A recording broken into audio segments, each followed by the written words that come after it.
There's a passage in the canon where the Buddha uses the image of a pile of twigs and branches to symbolize what we should let go of.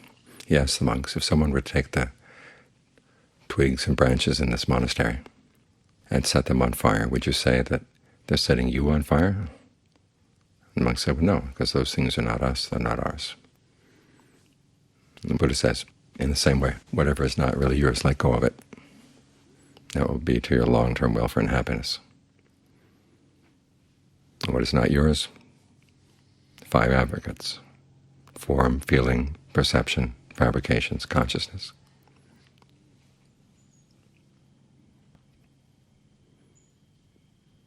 There's another passage, though, where twigs and branches are a symbol for the path. It says you lash together twigs and branches and you make a raft. And holding on to the raft, you can cross over the flood.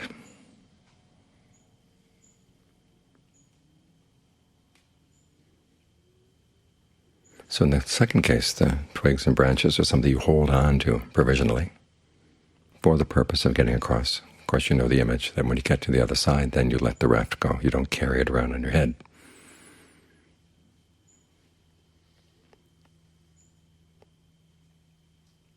But when you look at the twigs and branches of the path, you realize they're the same 5 aggregates.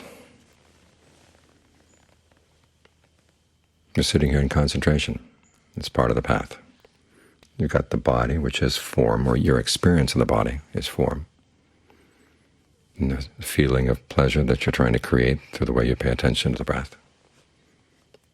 There's the perception, the image you hold in mind of how the breath flows through the body. There are the fabrications of directed thought and evaluation. As you direct your thinking to the breath, and then you evaluate how it's going. And then there's consciousness, which is aware of all these things.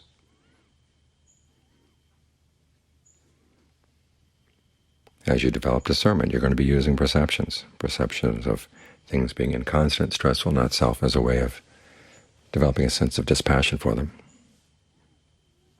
And you'll be thinking about ways to get the mind to let go. That's fabrication. You look at every factor of the path. There's going to be some combination of aggregates. So the point here is that we don't just let go of the aggregates and throw them away. We're trying to figure out which ones are useful right now, which ones we can lash together to make a path, and which ones are just piles of twigs and branches that don't have any use at all. We hold on to the first, we let go of the second.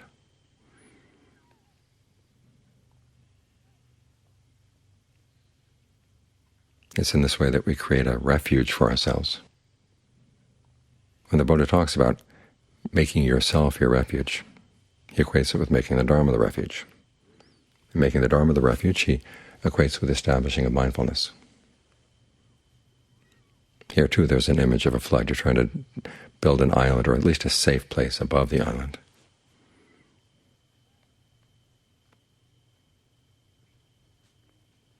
But you always have to remember the path is something of makeshift. You're making use of things that eventually you have to let go. And you have to have a passion for doing these things well. Ultimately, when the path has done its work, then you put it aside.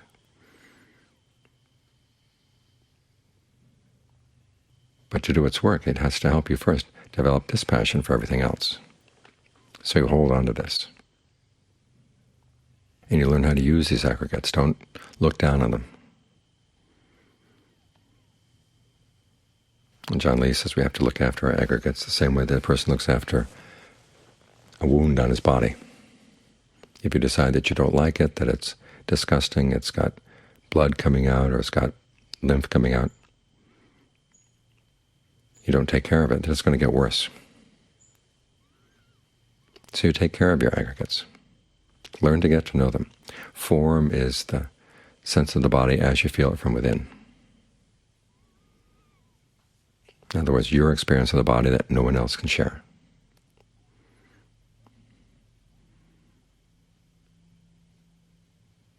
It also refers to how the body looks. That's something you do share with other people. the Buddha wants you to be more interested in how you feel it from within. That's the part of the body that you can use as an object of concentration.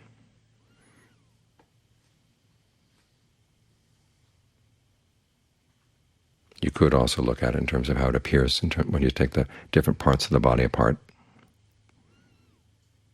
realizing that although it looks okay when it's all together, if you took it apart in its individual pieces, it would not look okay at all. This body that you're so attached to, this is what it's made up of. Hair of the head, hair of the body, nails, teeth, skin, flesh, all the way down the line.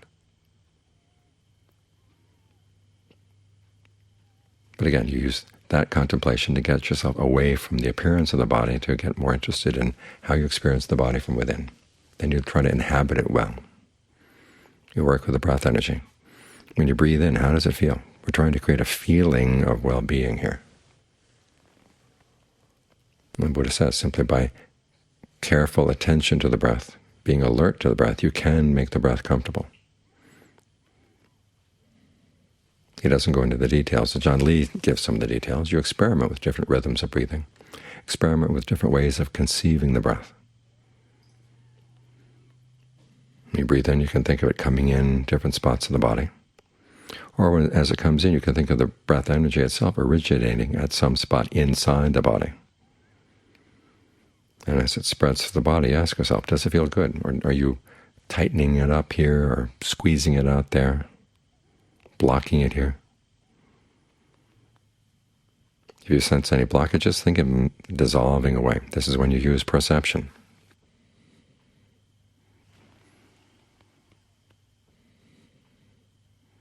As you hold that perception in mind, and as you're conscious of how the breath feels in the body,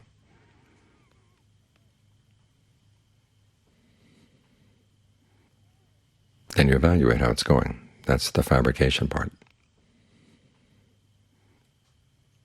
If it doesn't feel comfortable, what do you need to change? Do you need to change the rhythm of the breathing? Do you need to change your mental image of the breath energy? We've had many people come here talk about the cycle of energy that you have in Qigong, that the breath comes in the navel, goes down through between the legs, up the back, over the head, and then out back to the navel again. That's one way of conceiving it, but it's not the only way. It's not always the best way either. Different people will have different ways of relating to the breath energy in the body. So you have to explore it for yourself. Don't come with too rigid an idea of what a good breath energy in the body will be. Through evaluating it this way, you develop your own discernment. Because that's a lot of what discernment is, evaluation. Making value judgments. We practice it first with the breath, and that's the issue of how to make the breath stay with the mind, how to make the mind stay with the breath. Gets more resolved, then we can use that evaluation to look at other things. See anything that we might be holding on to that's getting in the way of the concentration, thoughts that ensnare the mind. And ask yourself, are these worth going with? Where are they going to take me? What can I do to see through them? Notice it starts with a value judgment. Are they worth it? That's a lot of what the three perceptions are all about, is judging things as to whether they're worth it or not. Remember, the Buddha looked for a happiness that wouldn't age, wouldn't grow ill, wouldn't die. No, there was a happiness that wasn't born. And so how do you know if something's been born? Well, it has these qualities of aging, illness, and death.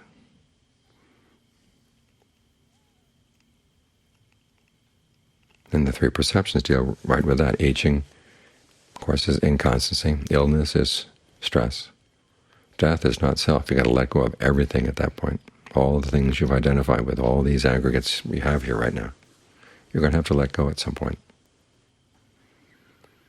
So anything that comes up in the meditation, if you can see that there's in any way in which it is inconstant, stressful, not self, you say, well, this is still something subject to aging, illness, and death.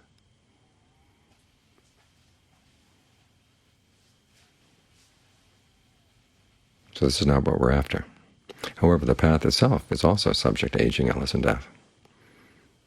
The difference is when you hold on to the path, it can take you someplace. So as in all cases, the Buddha has you be perceptive and use your powers of judgment.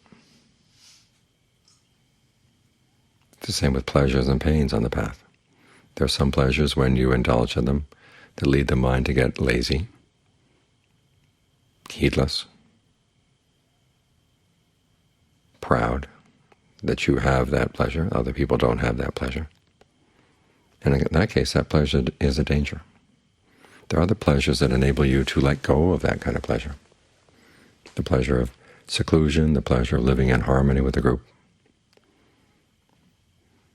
the pleasure of being outside in nature, far away from all the fabricated things that other people are pushing on you.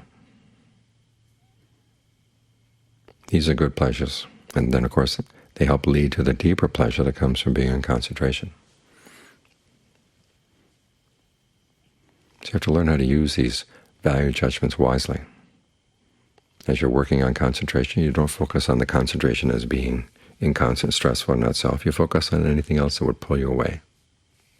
Same as when you're practicing virtue. You don't look at your precepts as being inconstant, stressful, not self, even though they are. For the time being, you don't focus on that. You try to make them as constant as possible. Learn how to wear your virtue with a sense of ease. Focus that analysis on things that would pull you away. You're concerned for your health, you're concerned for your wealth, you're concerned for your relatives, as the Buddha says. There are times when you might benefit your relatives by lying, or benefit yourself by stealing, but those benefits are not worth it. So you're making a value judgment, and you're making distinctions. All too often we see the Buddha's message reduced to a few sound bites. It's all about change, all about accepting change, all about acceptance, all about equanimity. And that's not the case. The Buddha's teaching is not, if it's all about anything, it's all about nirvana.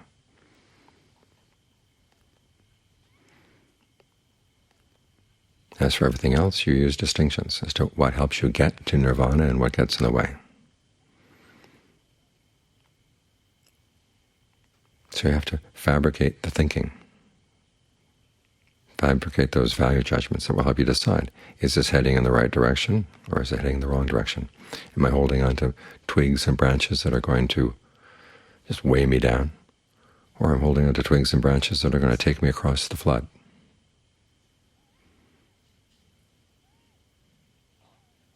It's learning how to make distinctions like this that your own discernment grows.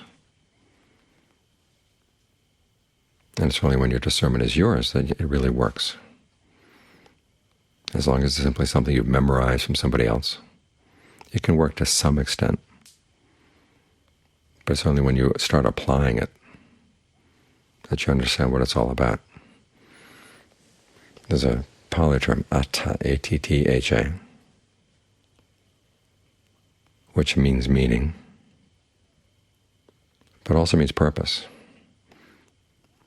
In other words, you're not going to know the meaning of the Dhamma until you see its purpose arise within you. In other words, when you get to the end of the path, and it's when you really understand everything. Or at the very least, when you reach stream entry, you see where this all leads. That's not just a bunch of ideas that somebody over in India cooked up.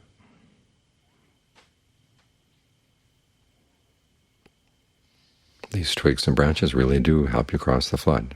And on the other side, on the far shore, it really is safe.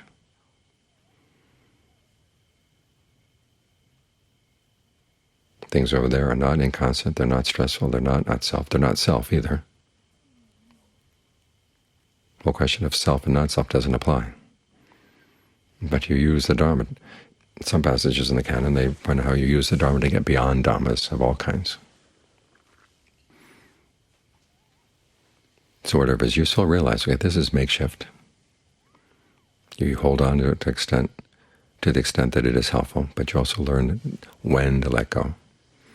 And don't be surprised that you're going to be holding on to some aggregates. You'll be clinging. It's the clinging that takes you beyond clinging, the craving that takes you beyond craving.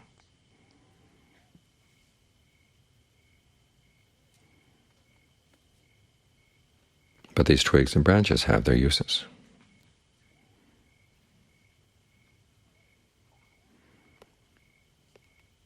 And the whole purpose of the path is so you can develop your discernment to get that use, and to realize the purpose, the meaning of all this for yourself. And that's when you can let everything go.